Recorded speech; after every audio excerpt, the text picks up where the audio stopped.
This video provides an analysis of the recent deadly Russian attack on Odesa's port infrastructure, which occurred amid ongoing peace negotiations.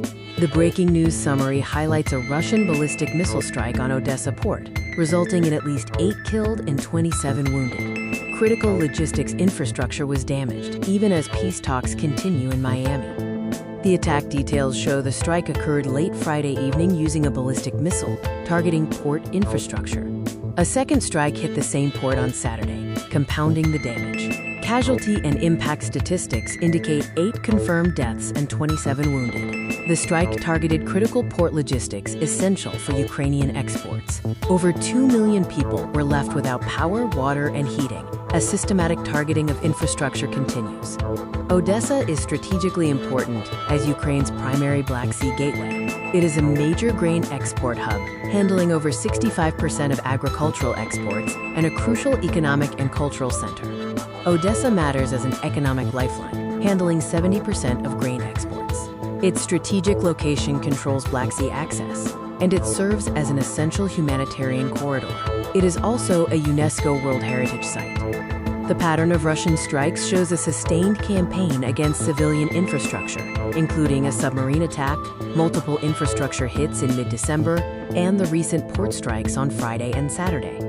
Ukraine's counter-response involves an expanding maritime campaign, utilizing drones to target Russian naval assets and energy infrastructure, such as the Filanovsky oil rig and Lukoil facilities. Military escalation analysis shows intensified Russian strikes and territorial claims, met by Ukrainian maritime drone campaigns and defensive efforts. International response includes US-led peace negotiations and European support, all happening during the fourth winter of war. The humanitarian crisis is worsening due to the deliberate destruction of the power grid, water systems, and heating infrastructure, affecting over 2 million people and increasing civilian displacement. The Miami peace talks include key figures like Marco Rubio, U.S. Secretary of State, Ukrainian negotiator Rustem Umerov, and Russian envoy Kirill Dmitriev, alongside various mediators and officials. Negotiation dynamics involve separate meetings, as no direct face-to-face talks have occurred yet. The U.S. mediation role is emphasized, with European observers also present.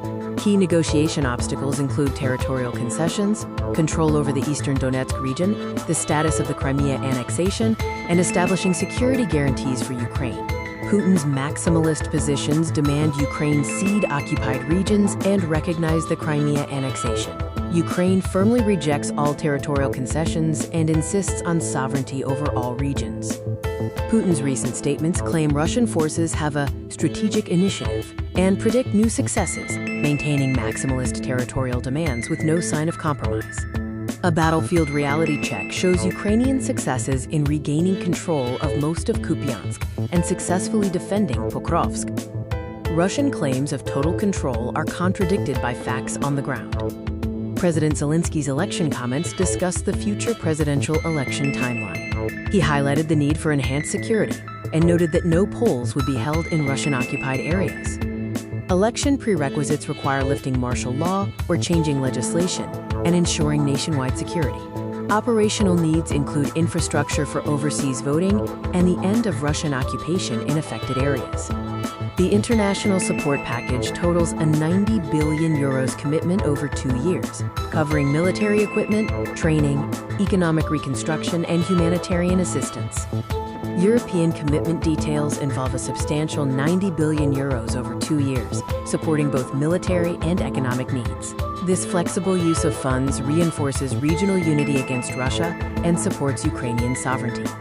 Regional security implications were addressed in the Warsaw meeting between President Zelensky and Polish President Nawrocki, reinforcing regional unity and NATO solidarity against Russian aggression. The U.S. position and strategy emphasize no forced agreements on Ukraine. The U.S. is leading mediation through envoys while advocating for territorial compromise in eastern regions, maintaining strategic distance. Maritime warfare escalation includes Ukrainian sea drone attacks, resulting in a damaged Russian submarine and strikes on Caspian Sea oil rigs. This expansion puts strategic pressure on Russian assets.